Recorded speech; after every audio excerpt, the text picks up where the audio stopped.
오늘은 야곱의 11번째 아들이면서 나중에 이집트의 2인자 총리가 된 요셉의 삶의 이야기로 성도 여러분과 함께 은혜를 나누고자 합니다.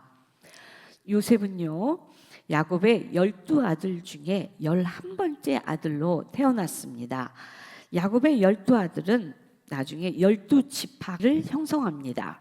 그래서 이스라엘 민족의 뼈대가 되었습니다. 그런데 야곱의 가정은 정말 문제가 많은 가정이었습니다. 우선 엄마가 4명이나 되었습니다. 야곱의 아너가 4명입니다. 레아, 라헬, 빌하, 실바, 이렇게 4명의 엄마 아래서 12명의 이복 형제들이 태어났습니다. 친형제들도 늘 사이가 좋지는 않습니다.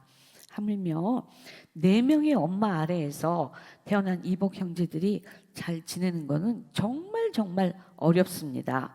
그런데 그 중에서 요셉은 엄마 라헬의 첫째 아들로 태어났습니다. 아버지 야곱에게는 11번째 아들입니다. 늦둥이입니다. 내리사랑이라는 말을 많이 들어보셨을 것입니다. 야곱에게는 11번째로 거의 막내로 태어났기 때문에 정말 요셉은 눈에 넣어도 아프지 않을 정도로 다른 아들보다 더욱더 사랑스러웠습니다.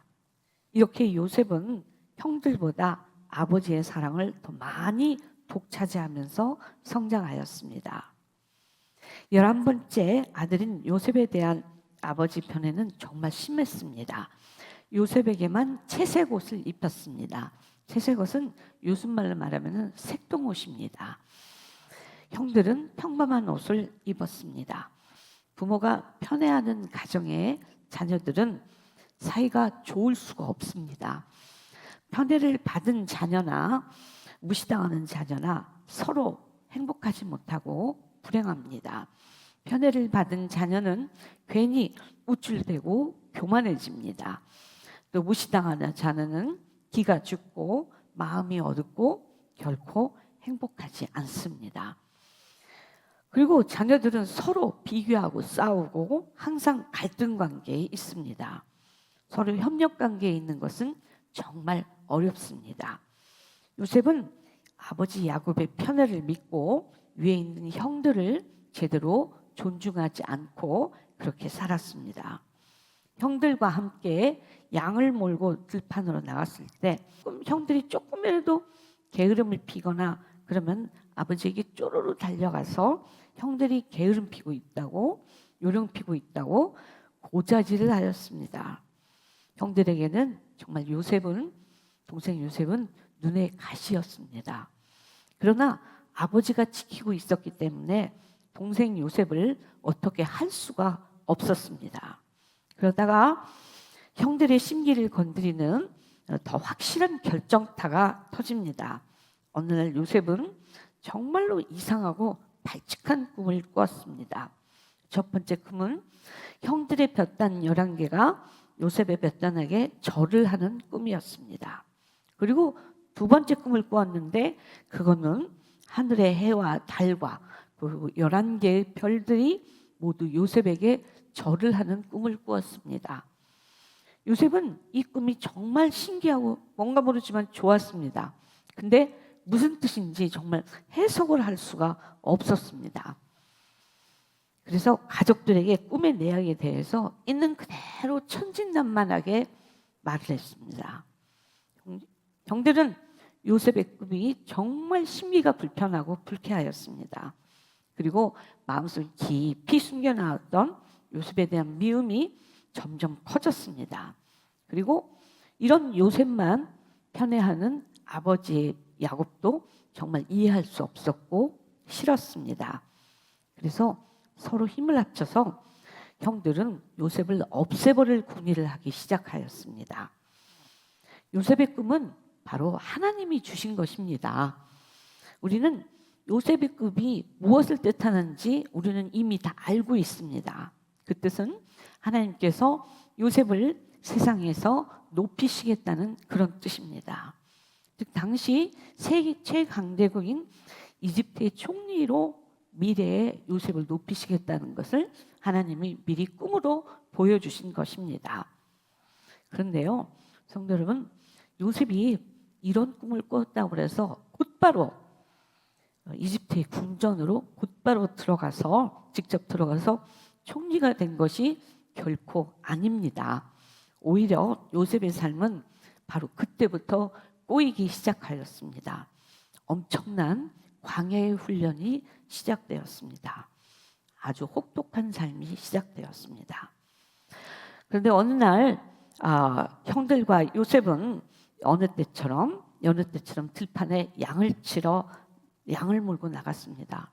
그러다가 눈에 가신 요셉을 죽이고자 언제든지 틈을 보고 있었던 그런 형들은 요셉을 채색 옷을 벗기고 저 그림에 나와 있는 것처럼 깊은 구덩이에다가 쳐 넣어버렸습니다. 요셉은 순식간에 나락으로 떨어졌습니다. 자신이 뭘 잘못했는지 깨닫지도 못하고 그냥 무방비 상태에서 형들한테 밀려서 구덩이로 떨어졌습니다. 요셉은 구덩이에서 수많은 생각을 했을 것입니다. 내가 도대체 뭘 잘못했을까?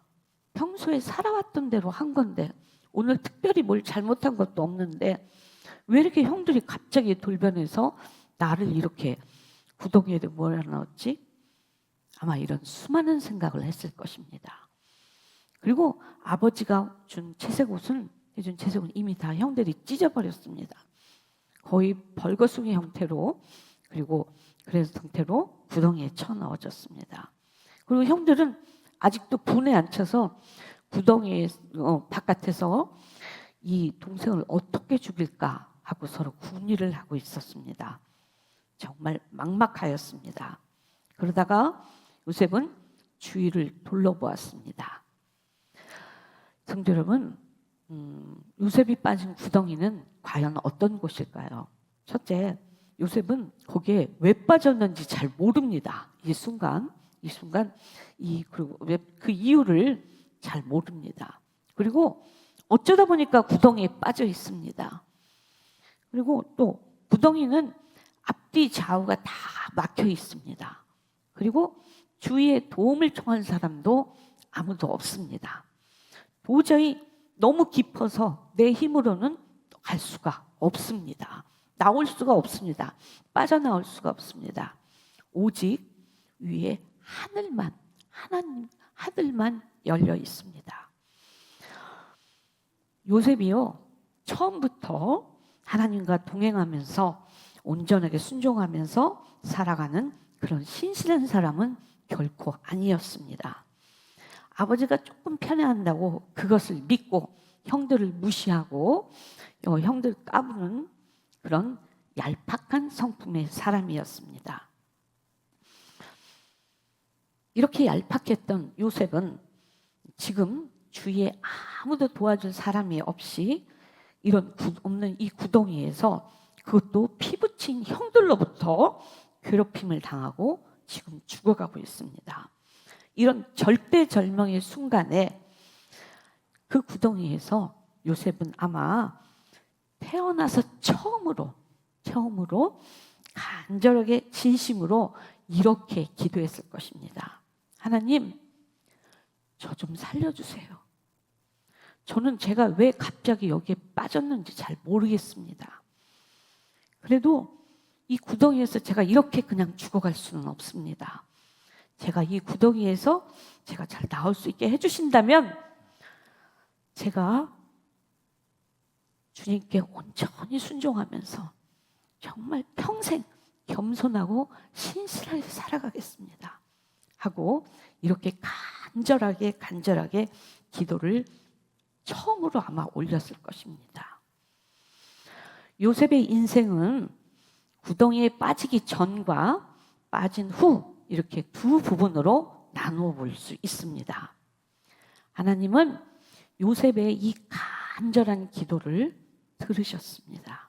그리고 여러 가지 절묘한 방법으로 요셉을 마침내 구덩이에서 구출을 하십니다. 나중에 요셉은 잘 풀려서 또 잘 안 풀리더라도 요셉은 이 약속을 신실하게 지킵니다. 잘 안 풀려서도 하나님과 이 약속을 그대로 지키고 그렇게 살아갑니다. 바로 그 타이밍에 하나님은 절묘하게 이스마엘 상인들이 그곳을 지나가게 했습니다. 낙타를 타고 저렇게 지나가게 한다가 형들은 요셉을 직접 죽이는 것이 좀 부담스러웠습니다. 피부치라 해서. 그래서 요셉을 그 상인들에게 팔아 넘겼습니다.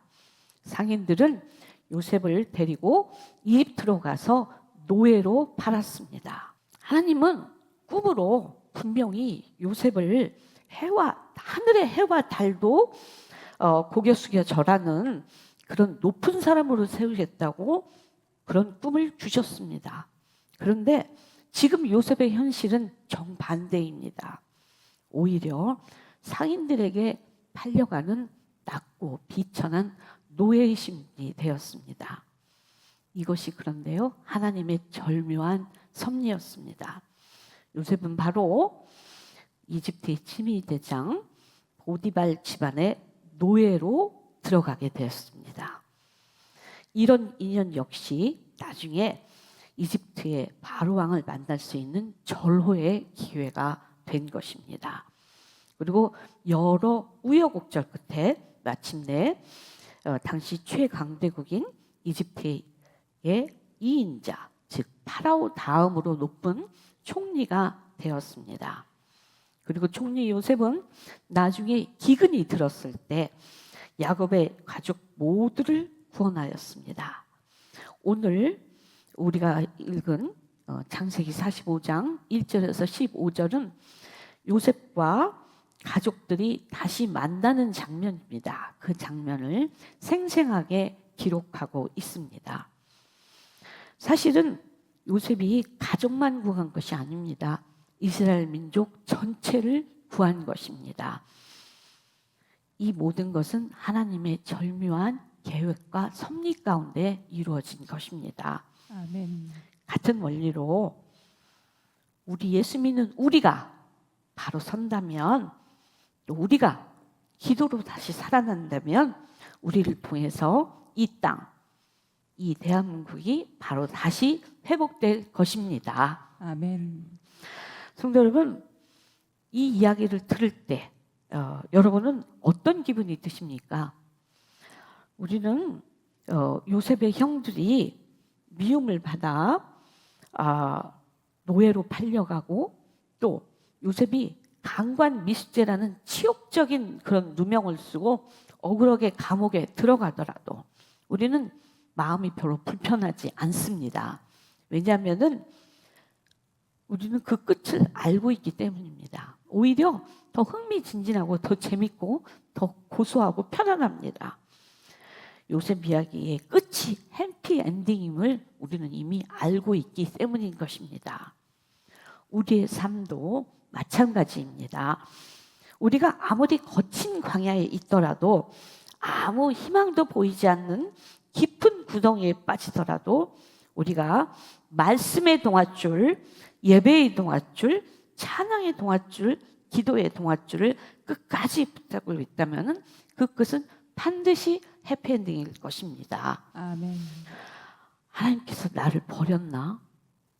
나를 포기하셨나? 나를 잊으셨나? 혹시 나를 저주하시는 거 아닌가? 우리는 이런 부질없는 어리석은 생각을 할 때가 있습니다. 부끄럽지만 저도 있습니다. 요셉도 아마 이런 생각을 했을 것입니다. 노예로 팔려가는 자신의 모습을 보면서 이런 절망에도 빠지기도 했을 것입니다. 그래도 요셉은 마음을 고쳐먹고 하나님을 붙잡았습니다. 그리고 요셉은 마침내 하나님께서 예비하신 그 복을 마음껏 다 누리고 그렇게 살았습니다. 성도 여러분, 하나님은 누구에게나 언제 어디서나 동일하신 분입니다. 아멘.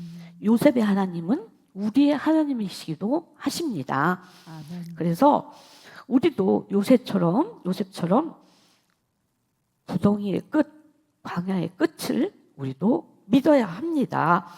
광야를 허락하신 하나님을 믿어야 하고 또 광야의 끝을 끝까지 책임지시는 하나님을 믿어야 할 것입니다. 아멘.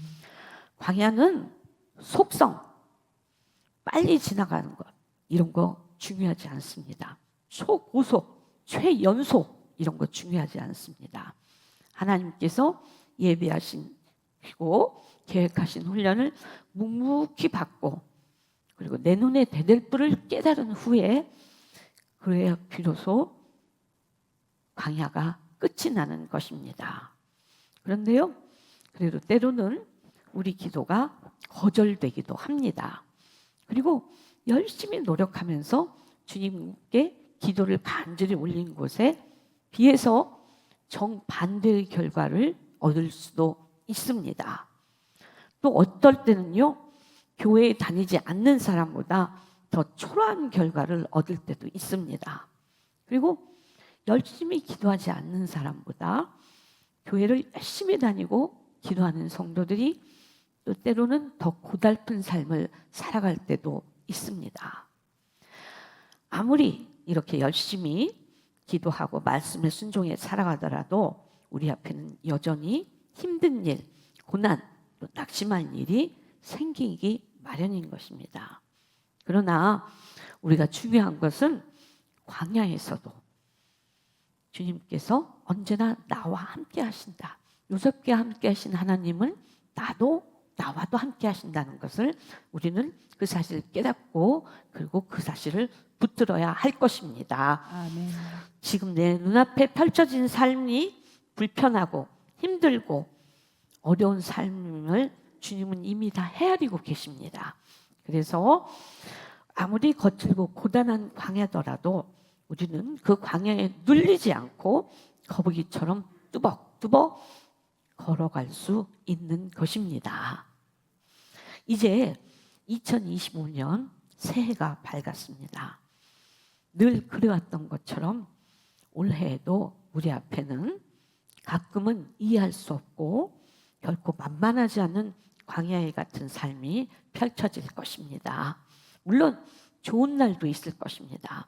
그러나 힘들고 고단하고 불편한 날도 역시 많을 것입니다. 언제 우리 삶이 평탄한 적만 있었습니까?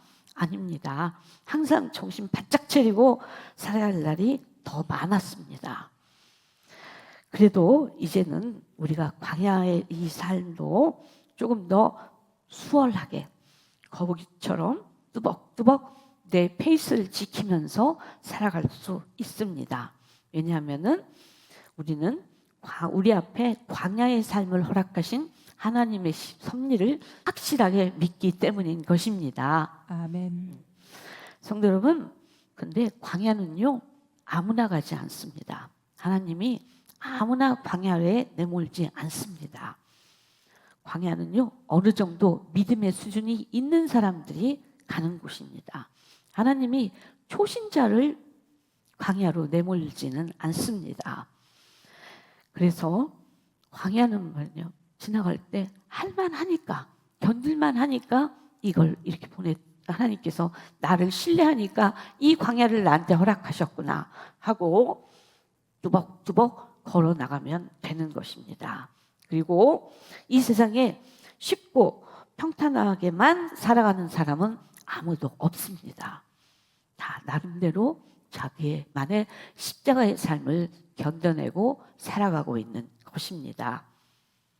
그러면 하나님께서 우리에게 이런 광야의 삶을, 고단한 삶을 허락하신 이유는 과연 무엇일까요? 물론 훈련이기도 합니다. 또 연단이기도 합니다. 그러나 훈련이나 연단이 하나님의 최종 목적은 아닙니다. 또 광야 자체가 목적도 아닙니다. 광야의 이유는 신명기 8장 16절에 정확하게 기록되어 있습니다. 우리 함께 한 목소리로 읽겠습니다. 시작. 내 조상들도 알지 못하던 만나를 광야에서 내게 먹이셨나니 이는 다 너를 낮추시며 너를 시험하사 마침내 복을 주려 하심이었느니라. 아멘. 지금 방금 여러분과 제가 함께 읽었던 것처럼 여기처럼 하나님께서 우리에게 광야를 허락하신 최종 목적은 바로 우리에게 복을 주시기 위한 것입니다. 이 복은요, 세상은 알 수도 없는 복입니다. 그래서 세상이 우리한테 줄 수도 없습니다. 성도 여러분, 광야의 삶은요, 참 고달프고 힘듭니다. 그런다가 대부분 고달프고 힘들지만 어느 날 문득 하나님의 은혜가 깨달아질 때가 있습니다. 그러면 그동안의 광야의 고단한 삶은 다 잊혀집니다. 예를 들어서 아이들의 예쁜 모습을 보면은, 엄마들이 그러죠? 아이들의 예쁜 모습을 보면은 과거에 지나갔던 햇산의 고통이 오히려 다 잊어집니다. 그리고 내가 그때 참 잘 참았다. 그때 이렇게 예쁜 아이를 보면은 그때 내가 참 참기 잘했다 하는 그런 것이 있습니다. 마찬가지입니다. 광야의 끝은 언제나 해피엔딩임을 우리는 믿어야 할 것입니다. 아멘. 오늘 여기 금요 성령 집회에 추운 날씨에도 모이신 성도 여러분 모두 올 한 해도 결코 만만하지 않을 광야의 삶을 살아갈 수도 있습니다.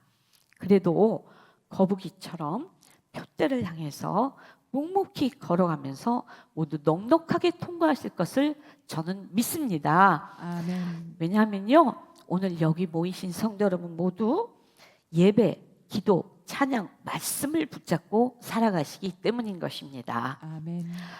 앞으로도 여기 모이신 성도 여러분은 세상 끝날까지 예배의 동아줄, 기도의 동아줄, 찬양의 동아줄, 말씀의 동아줄을 어떤 상황에서도 끝까지 꼭 붙잡고 살아가는 승리의 삶을 살아갈 것을 저는 믿습니다. 아멘. 그래서 하나님께서 여러분 각자에게 예비하신 복을 마음껏 누리는 형통의 삶을 살아가시기를 축원합니다.